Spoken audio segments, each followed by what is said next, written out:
All right, moving on to the Mountain West Championship, 8 p.m. Eastern on Fox, Friday night in Boise, Idaho. A rematch of a game earlier this year between UNLV and Boise State.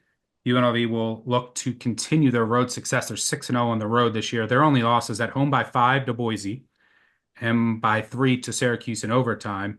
Boise's only loss at Oregon by 3. Yeah, Boise leaking oil a bit down the stretch, but that premium, like you're paying for UNLV here because it's the same price that this line closed at when the game was in Vegas. There's a couple things worth noting here. Boise's that could make Boise intriguing. I make this spread pretty close to where it is. I have Boise to win the Mountain West. I played some UNLV at +4 as a potential hedge because I do like UNLV in this game, even though I'm pretty close to the price. But Boise State did get healthier on the offensive line. They got Carrion at guard and Randolph at center back late in the year. Upgrades to what they had. They were dealing with a lot of offensive line injuries. Their right tackle, Matoyer, he played well last game. That's been musical chairs there. So maybe they figure that out. So the offensive line might be in better shape. Maddox Madsen, 21 touchdowns, 3 interceptions, but 6 big-time throws, 12 turnover-worthy plays. UNLV top 10 turnover margin team. They take the ball away. They didn't in the first meeting. Wouldn't be surprised if there's some takeaways here. It's an aggressive D. They will give up some explosives.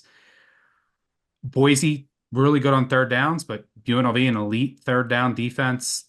I think just overall, when I look at this, I think UNLV has the better overall defense. You got Catalan, Elad, Baldwin, Grimes, Oliver on the back end. Woodard's a stud at linebacker. They have some capable pass rushers. They kept, and they are capable of keeping Genty in check. They did that in the first meeting. And you got to remember, I know Boise State won the game, but they went 4-4 on fourth down. UNLV missed a kick. They gave Boise a 7-yard touchdown drive on the lone turnover of the game, and they still led in the fourth quarter. My questions for this game, can someone else step up to help Ricky White? Because the Boise State secondary is vulnerable. And there's going to be lots of sacks and tackles for losses, I think, on both sides. But can Haj just limit them against this Boise pass rush? That was a problem in the first meeting. Someone else just needs to step up, help Ricky White, because you can move the ball through the air against this Boise defense.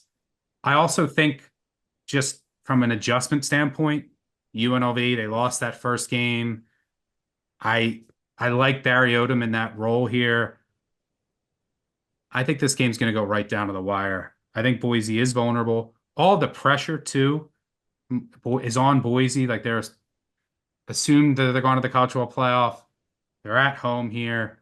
UNLV has shown that they like playing in this role of being on the road. So I like the Rebels.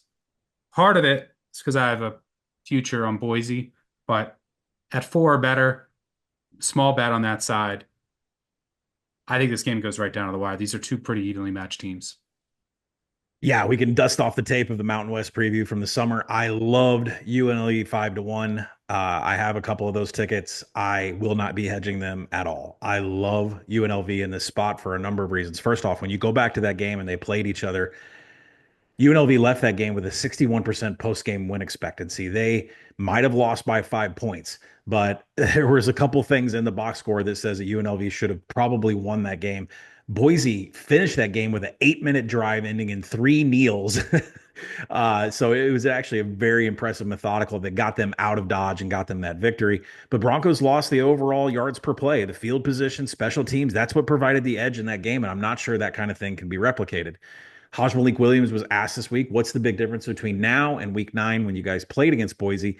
And he said communication and protection with the offensive line is just night and day. It's completely improved and it's going to be a factor in this game. And I believe him.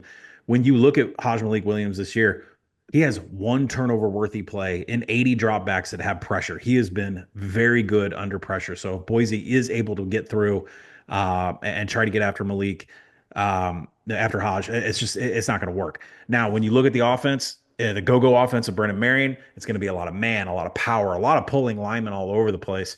And Boise's just not very good at defending man-run concepts. About a 42% success rate in that, and UNLV is probably going to expose them on the ground. mostly because of this factor. Boise State is horrendous in tackling. 132nd graded by PFF in tackling. Even worse, broken tackles allowed outside the top 100. So when UNLV, whether it's Williams or it's Ricky White, when they get to the second level, they're able to break off more tackles and make even more explosive plays. Now, and that's just a characteristic of an Eric Shenander 3-2-6 defense everywhere he's been, whether it's UCF or Nebraska. I think when you go to the other side of the ball, really the handicap is like, how do you handle Genty?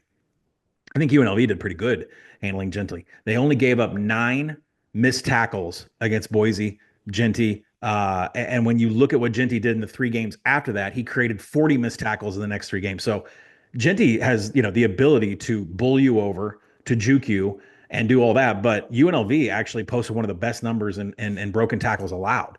So, with UNLV being top 10 in havoc, thanks to forced fumbles, they're coming after Genty. They're going to try to rip the ball out. They don't miss. They didn't miss before. They had a higher post-game win expectancy, had a higher overall yards per play. I don't think the special teams and field position can save Boise this time. I like UNLV to win outright. I think UNLV too overall has a better special teams, Mm-hmm. just season long. Boise has had some issues on special teams this season.